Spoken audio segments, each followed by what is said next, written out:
ویژگی‌های شخصیتی مردان رو تا چه حد میشناسید؟ تا حالا بهش فکر کردید که چرا مردان اعمال و رفتارشون با هم فرق داره و هر کدام به نحوه متفاوتی رفتار میکنن؟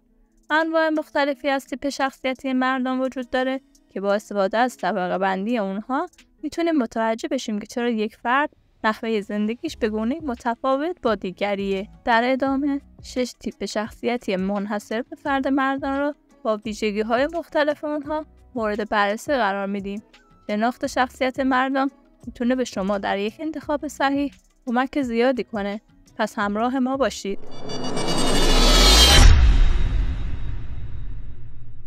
اولین تیپ شخصیتی مردان مرد سیگماه.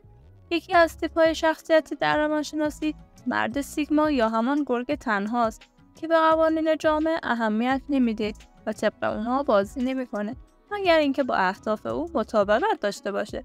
گاهی اوقات به عنوان مغز متفکر شناخته میشن. آنها تصویر بزرگتری از ساختار اجتماعی را که هیچ کس دیگری متوجهش نیست درک میکنن. او از این دانش به نفع خود در موقعیت‌های اجتماعی و احساسی استفاده میکنه. این مردان بنا به میل خود در تمام محافل اجتماعی شناور هستند و میتونن به راحتی خودشون رو با هر نوع جمعی وقف بدن. مرد سیگما شیفته بودن با زنان موفقه، اما از درون هیچ ارزشی برای این موفقیت قائل نیستن. مرد سیگما در واقع در رأس سلسله مراتب هرم اجتماعی قرار دارن. دومین تیپ شخصیتی مردان مرد آلفاست. شخصیت آلفا یا مردان آلفا تعداد غالب در سلسله مراتب اجتماعی نسبت به دیگر انواع تیپ شخصیتی مردان دارند. ویژگی‌های این تیپ شخصیت اینه که بسیار محبوب و بسیار اجتماعی هستند. مردان آلفا برای مقبولیت اجتماعی و سلطه اجتماعی ارزش بسیار بالایی قائل هستند. این دسته مردان عاشق بودن در مرکز توجه هستند و اغلب در تلاش برای به دست آوردن موقعیت اجتماعی بسیار بالایی هستند. اگر در پی شناخت ویژگی‌های شخصیتی آلفا هستید، باید بدانید آنها برونگرا هستند و بدشان نمی‌آید در سلسله مراتب اجتماعی مردان دسته‌های پایین‌تر را مسخره کنند. مرد آلفا برده سلطه اجتماعی خودشه.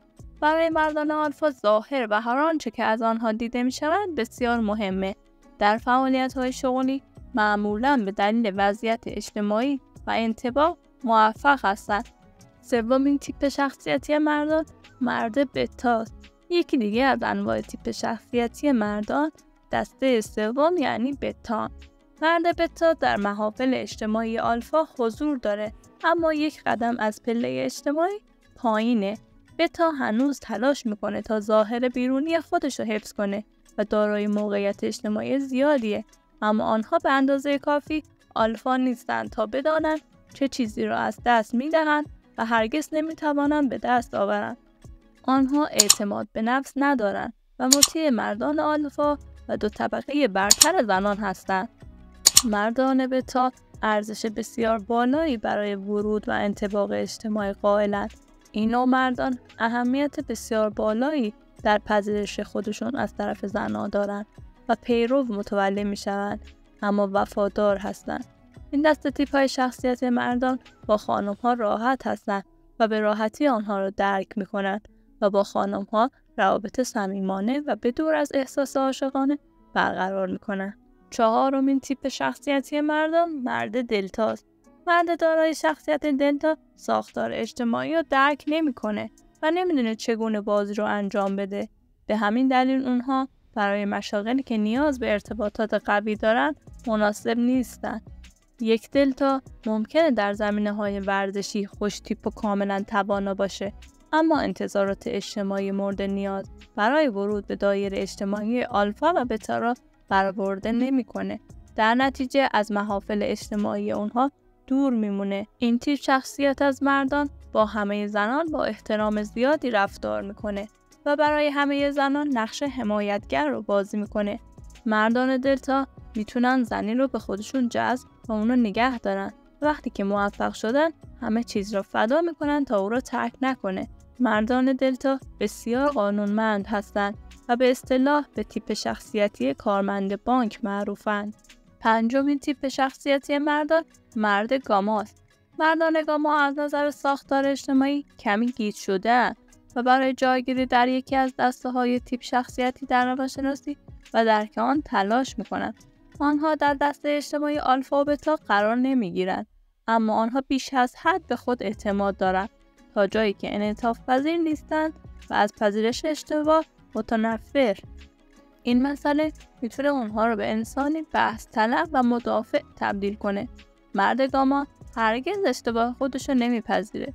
آنها هیچ احساس مالکیت شخصی ندارن، مغرور هستن و نظرات حقایق شخص دیگری رو نمیپذیرن. مشکلات آنها همیشه تقصیر شخص دیگریه. گاماها احساس استحقاق بی دلیل دارن، در راه خود قرار میگیرن و از مصالح خودداری میکنن. این دسته از مردان شاید بتوانند زنی را مجذوب خود بکنند، اما در حفظ او مرتکب اشتباهات بزرگی میشن. ششمین تیپ شخصیتی مردان مرد اومگاه. مرد اومگا در دسته بندی انواع شخصیت‌های روانی دقیقاً قطب مخالف مرد آلفاست. آنها معمولاً تنها هستند و حلقه اجتماعی کوچکی دارند و دایره امن خودشون رو تو هر شرایطی حفظ میکنن. جامعه از آنها اجتناب میکنه، زیرا مهارت‌های اجتماعی یا ظاهر بیرونی ندارند تا با بیشتر محافل اجتماعی سازگار شوند. به ظاهر هیچ اهمیتی نمیدهند و اغلب تمایل به ایجاد ناهماهنگی در ظاهر خودشون دارند. مردان اومگا دارای مهارت‌های فردی بسیاری هستند و اغلب در رشته خود بسیار باهوشند. مردان دارای این تیپ شخصیتی در مشاغل آیتی یا در زمینه‌های فنی مشابه بسیار موفقند. این مردان در جذب زنان و یا ایجاد یک رابطه صمیمانه بسیار ناشیانه عمل می‌کنند و در بیشتر مواقع با زنان هم عقیده خود ارتباط پایدار برقرار می‌کنند. در آخر باید گفت شناخت تیپ شخصیتی در وهله اول به شما کمک می‌کنه که خودتون رو بهتر بشناسید و مطابق روحیات خودتون شغل و تحصیلات انتخاب کنید و شریک زندگی و همراه مناسبی که روحیات متناسب روحیات شما داره رو پیدا کنید. یاد داشته باشید که داشتن یک زندگی صمیمانه و موفق با همسر نیازمند اطلاعات کافی و مطالعه مداومه که باعث شناخت زن و مرد از وظایف خود در زندگی مشترک بشن. دوستان عزیزم، امیدوارم این ویدیو براتون جذاب بوده باشه و در کامنت ها برام بنویسید که کدوم یک از این تیپ شخصیتی مردا جذاب تر بودن و در اطرافیان شما وجود داشتن. کامنت کنید.